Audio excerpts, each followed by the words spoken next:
7 signs you are the woman he both desires and fears under. Carl Jung. Have you ever wondered why some men seem irresistibly drawn to a woman, yet at the very same moment, almost instinctively recoil from her presence, as if her very being awakens both desire and danger in their soul? This paradox is not merely the dance of romance or the push and pull of attraction. It is something deeper, older, and archetypal. It is the unconscious recognition of power, of mystery, of the feminine energy that mirrors back to him the parts of himself he cannot bear to face. To be such a woman is to embody both the light of longing and the shadow of fear. The man who meets her gaze feels the pulse of 2 forces at once, his hunger for union and his terror of dissolution. Because she is not merely a partner, but an initiation. She represents the threshold where he is forced to confront his own ego, his hidden insecurities, his unhealed wounds. She is both the comfort of intimacy and the abyss of annihilation. To touch her is to risk losing himself. To resist her is to risk never awakening to who he might truly be. Most women will never know this paradox, but a few, those who are more attuned to their depth, who have walked through the corridors of their own shadows, become this mirror. They embody the qualities that stir something ancient in a man, qualities that both summon his masculine energy and destabilize his carefully constructed identity. She is not loved lightly, she is not forgotten easily, and she is never approached without the trembling of the soul. The first sign lies in her silence, not the silence of submission, but the silence of self-possession. She does not rush to fill the air with reassurance, nor does she beg for validation. Her stillness unnerves him because it denies him control. In her silence, he feels exposed. He cannot manipulate her into a script where he is the hero rescuing the fragile maiden. No, she is a woman who has already rescued herself. In that presence, he must confront the question, who is he if he cannot dominate, if he cannot save? Her silence both invites his pursuit and unsettles his foundation. Then there is the way she carries her wounds, not as chains, but as emblems of survival. She does not disguise her scars, nor does she weaponize them. Instead, she wears them like hidden jewels, reminders of battles fought in secret. A man feels this weight, even if he cannot name it. She has suffered and transcended, and this makes her both magnetic and untouchable. He desires her because her survival awakens his yearning for depth. He fears her because her survival reminds him of his fragility. The Jungian shadow stirs within him. His unhealed places recoil from her living proof that pain can be transformed into power. And then there is her gaze. A woman like this does not look at a man with desperate hunger, but with piercing clarity. Her eyes do not beg, they search. They strip away pretense. To be seen by her is to be unmasked. And what man does not secretly crave this, while at the same time dreading it? To be recognized not for his crafted persona, but for his naked essence. In that gaze he may glimpse his own shadow, his insecurity, his arrogance, his unresolved longing. She becomes the mirror he cannot break, the reflection he cannot deny. Desire burns, fear coils, and he stands caught between the two. Her presence challenges his ego, not through argument or rebellion, but through her refusal to shrink. She does not inflate herself, nor does she diminish to soothe him. She is simply herself, unshaken by his approval or disapproval. This terrifies him more than open defiance ever could, because open rebellion he can fight, control, or conquer. But authentic self-possession cannot be touched. It stands like a mountain, silent, immovable, eternal. He desires that strength because it promises a union with something higher than himself. Yet he fears it, because it threatens to dismantle the fragile scaffolding of his ego. The Stoics once said, "You may fetter the body, but you cannot chain the spirit." This woman embodies that truth. She has cultivated an inner fortress, not to shut out love, but to guard her worth. And this fortress does not keep him away. It pulls him closer, because what is forbidden becomes irresistible.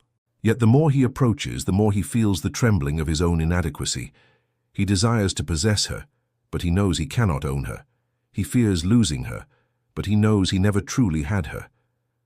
To be such a woman is not an accident of birth, but a conscious choice. It is the fruit of shadow work, of walking into the labyrinth of pain and returning with the golden thread of self-knowledge. When she speaks not from need, but from clarity. When she loves not from emptiness, but from abundance. And when she withdraws not to punish, but to preserve the sanctity of her spirit. The paradox is eternal. He cannot stop desiring her, yet he cannot rest in her presence. Because she does not soothe his ego, she summons his soul. And for a man who has not yet met his soul, that call is both intoxicating and terrifying. Her energy is not chaotic, though it may feel that way to the man who encounters her. It is not disorder he feels, but disruption. The disruption of certainty, of ego's illusions, of comfort built on shallow ground. He has lived, perhaps, surrounded by women who accommodate, who soften their sharp edges, who bend in order to please. But in her presence there is no bending, there is only truth, and truth has never been comfortable. It either awakens or destroys. This woman radiates an aura of independence that unsettles him, not independence as rebellion, nor as cold detachment, but independence as rootedness. She has learned to be with herself, to endure solitude without running from it, to find in her own being enough company for her soul. Men desire this quality because it speaks of freedom, of a life not bound to the fragile threads of dependency. Yet they fear it because it means they can never fully own her. He may enter her world, but he will never become her world. That recognition both ignites his hunger and shakes his pride. He begins to feel the weight of projection. Carl Jung taught that men often project their anima, the feminine within, onto women, and in this projection he does not see her as she is, but as the vessel of his unconscious longing. Yet when he projects onto her, she does not collapse into the image. She resists quietly with the firmness of reality. She does not play the role he casts, and this is where desire turns into fear. Because she refuses to be his fantasy. She is herself, and that reality tears open the illusion he wanted to hide within. What unnerves him further is her restraint. She could expose him, she could dismantle him with words, she could use his desire as a weapon. But she does not. She holds her power quietly, choosing not to play games, and this unnerving restraint is far more intimidating than aggression. She leaves him questioning, what is she capable of if she chooses not to use the weapons she clearly holds? A man senses that her self-control is not weakness but strength, forged through storms he cannot imagine. And in that recognition, his respect deepens even as his fear grows.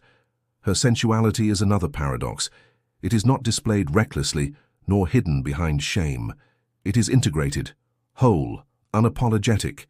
She does not use it as bait, nor does she deny it as sin. It is woven into her presence like fire beneath the surface of stone, felt, undeniable, but never cheapened. To encounter such a woman is to feel a force that awakens his primal hunger and simultaneously his existential dread, because her sensuality is not about him. It is hers. She owns it, she governs it, and she grants or withholds it on her own terms. This inversion of power unsettles the man who has been conditioned to believe that desire gives him control. With her, desire enslaves him, not the other way around. There is also the quiet danger of her indifference, not cruelty, not apathy, but a serene indifference to outcomes. She does not chase, she does not cling, she does not seek to manipulate him into staying. Her love, if offered, is a gift, not a bargain, and if he cannot meet her at the level of truth, she will let him go without hesitation. This indifference is perhaps the most terrifying sign of all, because it awakens his deepest fear, insignificance. The fragile male ego, so often fed by control and validation, shrinks before a woman who does not orbit around it. She does not raise her voice often, but when she does, it lands like thunder because her usual restraint makes every word heavier. And when she withholds her voice, the silence echoes louder than sound. She has mastered the balance of expression and restraint, knowing that both can wound, both can summon, both can teach. In this mastery, she becomes unpredictable. One moment soft as water, the next unyielding as stone.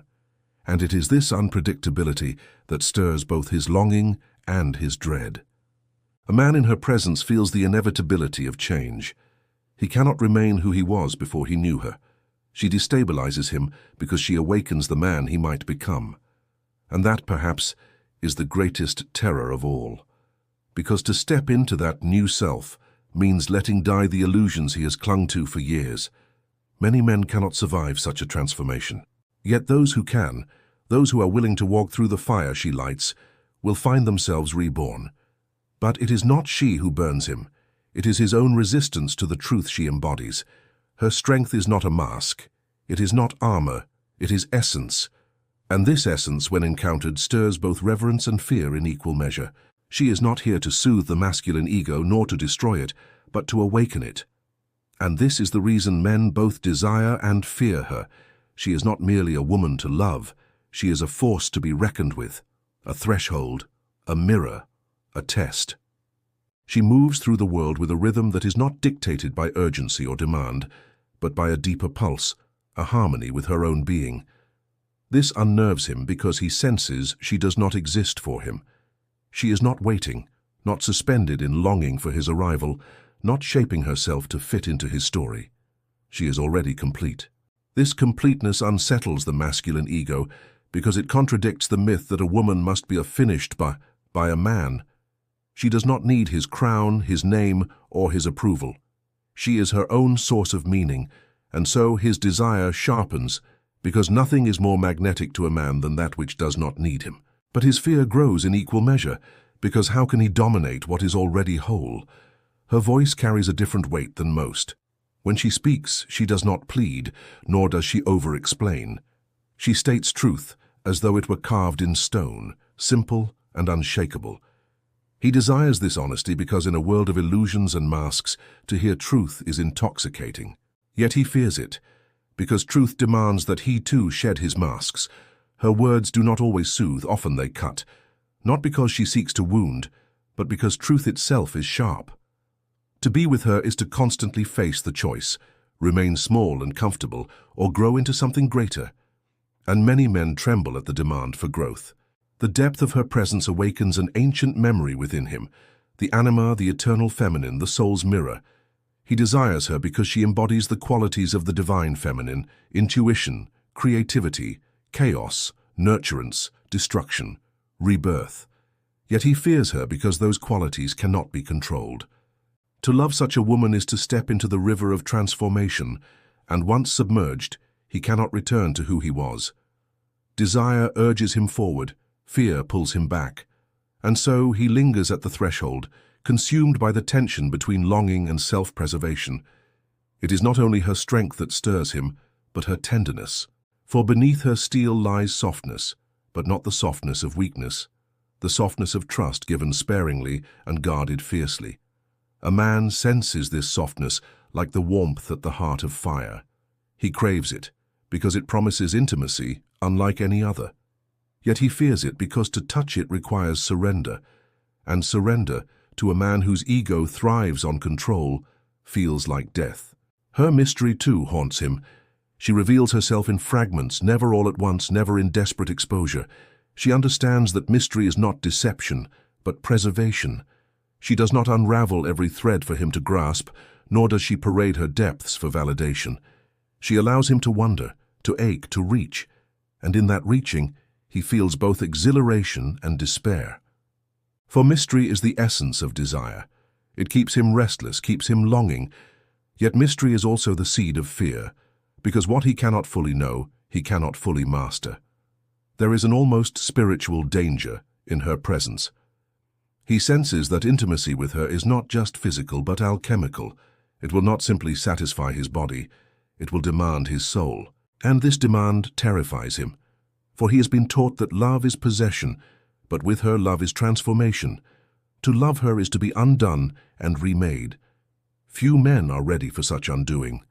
Fewer still survive it. And so, they desire her with burning intensity, while simultaneously retreating in fear of the fire she represents. She carries detachment with a grace that confuses him. When she withdraws, she does not collapse into sorrow or bitterness. She withdraws as though she is returning to herself, as though she is entering the sanctuary of her own soul. This withdrawal is not punishment, it is protection, yet to him it feels like abandonment. He desires her return with urgency, but he fears that she does not need to return at all. This fear that she can live fully without him pierces deeper than rejection. It is existential. In her presence, he begins to confront his own mortality, not in the literal sense, but in the death of his illusions. He realizes he is not invincible, not omnipotent, not immune to vulnerability. She awakens the awareness that his strength is limited, his control fragile, his ego finite. And yet, paradoxically, it is this very confrontation that could lead him to transcendence, to individuation, to the wholeness that Jung spoke of.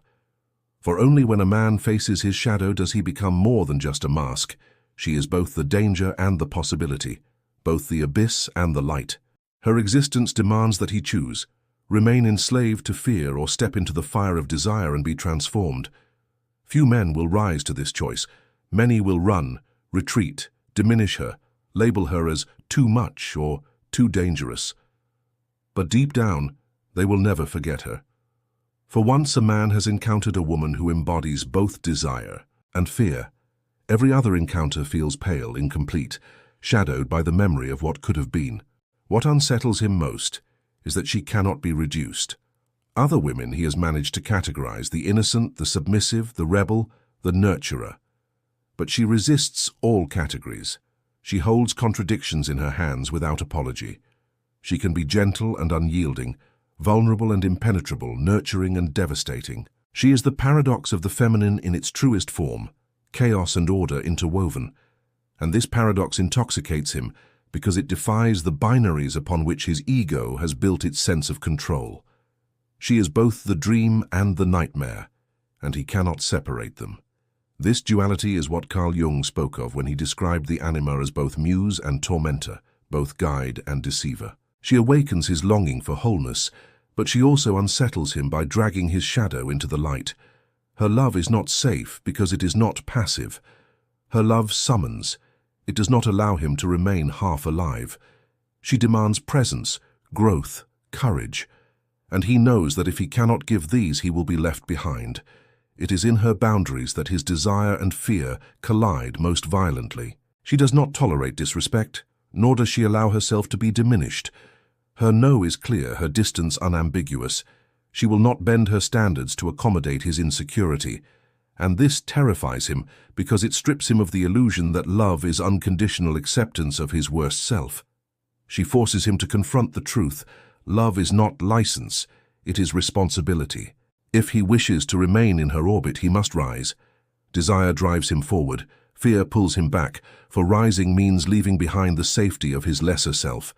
Even her absence carries power. When she steps away, he feels the void she leaves behind like a shadow that lingers. She does not beg for him to follow, yet he finds himself haunted by her memory. He sees fragments of her in other women, the tilt of a smile, the cadence of a voice, but none of them hold the totality. Desire lingers because he cannot replace her. Fear lingers because he knows he may never encounter her again. And so, her absence becomes its own presence, a ghost that both torments and teaches. She embodies something ancient, an echo of the goddess archetypes that Jung studied, the dark and luminous feminine energies woven into myth. To touch her is to brush against Persephone's descent into the underworld, Aphrodite's consuming fire, Athena's wisdom that slices through deception. He desires her because she awakens in him a longing for mythic union, something greater than mundane romance. Yet he fears her because myth always demands sacrifice, and he is uncertain if he can pay the price. In moments of intimacy, he senses that she does not dissolve into him. She meets him, soul to soul, as an equal. She will not lose herself to please him, nor abandon her essence to soothe his pride. This unnerves him because he has been taught that intimacy means fusion, possession, ownership. But she shows him another path, intimacy as recognition, not consumption. He desires this depth because it promises true connection, but he fears it because it denies him the illusion of power.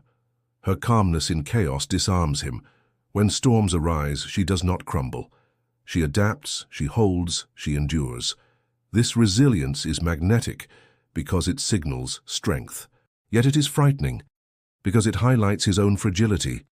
Her ability to endure darkness without collapsing threatens his unexamined belief that masculinity is the ultimate source of strength.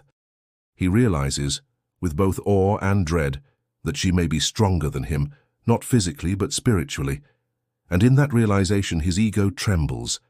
What deepens his conflict is the way she forgives without forgetting. She may release resentment, but she does not erase memory. He cannot manipulate her with empty apologies, nor regain trust with shallow gestures.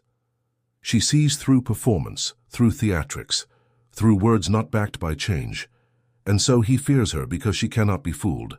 He desires her because he senses that if she chooses to remain, it is not out of weakness but out of conscious decision.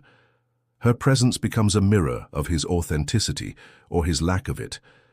Men speak of wanting to be kings, yet when faced with a woman who is a queen in her own right, they falter. Because to stand beside her, a man must truly be sovereign within himself. She does not bow, she does not kneel, she does not surrender her throne for his comfort. She expects him to build his own. And this expectation terrifies him because it exposes whether he is a man or merely a boy dressed in borrowed crowns. She is not a fantasy, she is a threshold. And every man who stands before her must decide, step forward and be transformed, or retreat into the safety of illusions.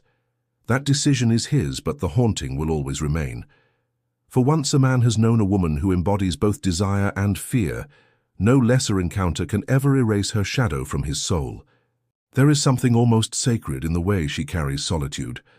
To her, being alone is not a punishment, but a sanctuary. She has made peace with the silence that others try to escape. And this terrifies him, because it means she does not need his presence to validate her existence. He desires her, because her independence is magnetic, like a flame that does not beg to be seen but draws everything into its glow. Yet he fears her, because she proves that she can walk away and remain whole, while he might collapse without the constant validation of being desired. Her solitude is not loneliness, it is sovereignty, and that sovereignty unsettles him. What he feels around her is not simple attraction, it is existential confrontation. She forces him to see the parts of himself he has buried, his insecurity, his envy, his weakness. He desires her because she represents transcendence, the possibility of a deeper life. But he fears her because to accept her presence means to dismantle the fragile house of cards he has built as his identity. The masks he wears, of strength, of certainty, of superiority, fall apart when her gaze rests upon him. She does not ridicule him, she does not expose him, yet her very being makes it impossible for him to keep pretending. This is the essence of the Jungian shadow. He does not fear her, he fears himself reflected in her. She becomes the mirror he cannot escape, and so his longing grows unbearable. For he knows that to be with her is to be seen, completely and irrevocably. Few men are ready for that kind of exposure. Fewer still can endure it. But those who can are changed forever, as though they have looked into the abyss and found not death but rebirth. Her resilience unsettles him in ways he cannot articulate. She has endured storms and risen from them, not unscarred, but stronger. He senses the gravity of her suffering, even when she does not speak of it. He desires her because her survival carries a weight of authenticity. She has lived through the fire, and it shows in the way she moves, steady and unbroken. He fears her because her survival shames him. What has he endured compared to her? Can he match the strength she embodies? The answer gnaws at him, and often he retreats, preferring the comfort of women who will not challenge his illusions. Her presence awakens an archetypal memory of the feminine as destroyer and creator. She can unravel him with a word, dismantle his illusions with silence, burn his ego with the fire of her refusal, and yet she can also nurture, guide, and awaken. She is both the storm and the shelter. He desires this duality because it promises depth, a love that is not shallow but transformative. Yet he fears it because depth requires drowning, and drowning requires surrender. To love her is to die in some sense, the death of ego, of control, of childish possession. But it is also to be reborn. There is a danger in her compassion. It is not blind nor easily given. When she chooses to forgive, it is deliberate, not automatic. When she chooses to nurture, it is a conscious act, not a reflex. This terrifies him because it means she is not bound to him by obligation or desperation. She loves only by choice, and choice is the greatest power. He desires her because he longs to be chosen, to be worthy of her decision. Yet he fears her because he knows that choice can always be withdrawn. Her love is not guaranteed, and that lack of guarantee forces him to confront his own inadequacy. Even her laughter carries weight. It is not the nervous laughter of someone seeking approval, nor the forced laughter of someone desperate to belong. It is full, unguarded, a signal of freedom. And this freedom is precisely what attracts him. It promises joy, release, vitality. Yet it terrifies him because he knows she will not stifle that laughter to soothe his pride.